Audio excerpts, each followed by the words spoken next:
India का medical system जल्द ही collapse होने वाला है। 9 मार्च 2016 को इंडिया की पार्लियामेंट्री कमेटी ने ये ओपनली एक्सेप्ट किया। जी न्यूज में पब्लिश्ड एक रीसेंट स्टडी के हिसाब से इंडिया में बस गेस करो कितने परसेंटेज सर्जरीज फेक की जाती होगी। वेल, अ फ्रीकिंग 44% सर्जरीज फेक की जा रही है। मतलब almost half of the surgeries completely unwanted होती है, सिर्फ पैसे कमाने के मकसद से की जा रही है। इसी रिपोर्ट ने इन सर्जरीज को बाइफर्केट करके भी बताया था कि कौन सी सर्जरियां हैं। इंडिया में होने वाले 55% heart surgeries, 48% uterus surgeries, 47% cancer surgeries, 48% knee replacement surgeries, 45% C section surgeries completely unnecessarily हो रहे हैं, सिर्फ पैसे ऐंठने के मकसद से।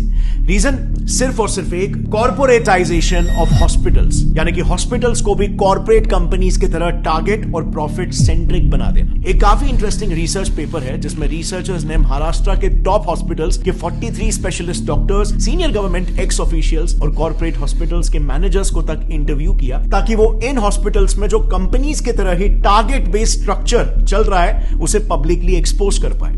And the results were shocking. So, सबसे पहले तो सैलरीज की बात करते हैं। रिसर्च में पार्टिसिपेट किए रिस्पोंडेंट्स का यह कहना था कि हॉस्पिटल्स में काम कर रहे डॉक्टर्स की सैलरीज में बहुत ह्यूज डिफरेंस होता है। इतना ज्यादा कि न्यूबी डॉक्टर्स को 1 लाख पर मंथ की सैलरी मिलती है, लेकिन सीनियर डॉक्टर्स को 1 करोड़ पर मंथ तक भी ये सैलरी पहुंच जाती है। अब सवाल यहां पर यह आता है कि इतना बड़ा डिफरेंस क्यों? क्योंकि डिफरेंस इनके टारगेट्स में भी होता है। एक सीनियर ऑप्थेल्मोलॉजिस्ट का यह कहना है कि उन्हें एवरी मंथ 1000 पेशेंट्स को कैसे भी करके हाई एंड ट्रीटमेंट्स में कन्वर्ट करना पड़ता है। इसी पर एक और गायनेक रिस्पोंडेंट का कहना यह था कि मंथ एंड में टारगेट्स का प्रेशर काफी बढ़ जाता है, जिसके लिए उन्हें कैसे भी करके आउट पेशेंट्स यानी कि ओपीडी पेशेंट्स को भी बिना मतलब के हॉस्पिटलाइज करना ही पड़ता है, और नतीजा ज्यादा से ज्यादा सर्जरीज रेकमेंड करके टारगेट्स मीट किए जाते हैं, क्योंकि टारगेट ही यहां पर 1000 पेशेंट है। अब आप खुद ही सोचो, हर हॉस्पिटल में, हर डिपार्टमेंट, जैसे ऑप्थेल्मोलॉजी में ही ले लो, उसमें मिनिमम 5 से 6 डॉक्टर्स होते हैं और सबको सिमिलर टारगेट्स दिए जाते हैं। तो just imagine hospitals profit and our loss. And by the way, these targets are taken very seriously. उसी रिसर्च में कई सारे सीनियर डॉक्टर्स का यह कहना था कि अगर कोई डॉक्टर अपने टारगेट्स को लगातार 2 महीनों तक मिस करता है तो बिल्कुल कॉर्पोरेट जैसा ही उसको वर्बल वार्निंग मिल जाएगी या फिर एक मेमो दिया जाएगा, और उसके बाद भी अगर टारगेट्स मीट नहीं होते तो of course ta-ta bye bye. So आप यहां पर देख सकते हो हॉस्पिटल इंडस्ट्री कैसे एक सर्विस इंडस्ट्री होनी चाहिए, जिसमें कस्टमर, पेशेंट टॉप प्रायोरिटी होना चाहिए, बट यहां पे प्रॉफिट टॉप प्रायोरिटी हो जा रहा है। और bye the way, in targets का ट्रैक भी हॉस्पिटल हायर्ड मैनेजमेंट प्रोफेशनल्स यानी कि एमबीएस, जो कि बड़े बड़े एमएनसीज में ऑपरेटिंग ऑफिसर्स, एग्जीक्यूटिव, सुपरवाइजर्स ऐसे काम करते हैं। ये लोग बकायदा डॉक्टर्स के इन टारगेट्स का ट्रैक रखते हैं, एंड ऑफ कोर्स यहां पर डॉक्टर्स भी उतने ही डेडिकेशन के साथ ये टारगेट्स को पूरा करते हैं, क्योंकि जैसे हमने देखा उनकी सैलरी बहुत ही हाई होती है। लेकिन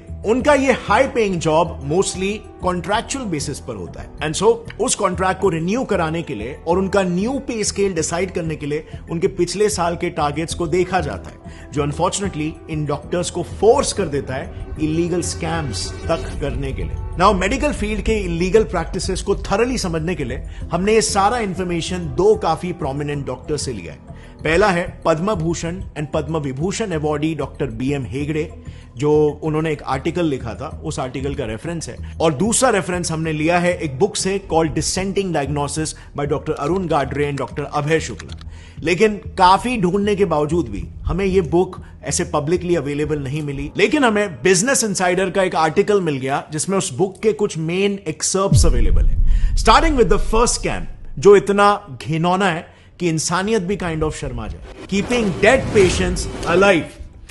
टाइम्स ऑफ इंडिया ने ऐसे कई सारे केसेस पर एक रिपोर्ट पब्लिश की है जिसमें डॉक्टर्स डेड पेशेंट्स को भी जिंदा बताकर उनके ट्रीटमेंट्स चालू रखते हैं, ताकि ज्यादा से ज्यादा पैसे बनाए जा सके, और फिर अंत में जाकर सच्चाई पब्लिक करते हैं। टीओआई में ही पब्लिश्ड एक केस में एक हॉस्पिटल ने पेरेंट्स को बिना बताए उनके 14 साल के ब्रेन डेड बच्चे को 1 महीने तक वेंटिलेटर पर रखा। 1 महीने तक जो बच्चा मर चुका था उसे जिंदा बताया गया और वेंटिलेटर पर रखा, खर्चा जनरेट किया, एंड बाद में हॉस्पिटल गिल्टी प्रूव भी हुआ, एंड उनकी फैमिली को 5 लाख रुपए कॉम्पेंसेशन के लिए दिए। अब 5 लाख रुपए मॉनेटरी कॉम्पेंसेशन तो हॉस्पिटल को देने पड़े, बट ये आप और मैं भी जानते हैं कि उस वक्त पेरेंट्स ने जब ये बात सुनी होगी, जब ये सच्चाई उन्हें पता चली होगी, तो उन पर क्या बीती होगी।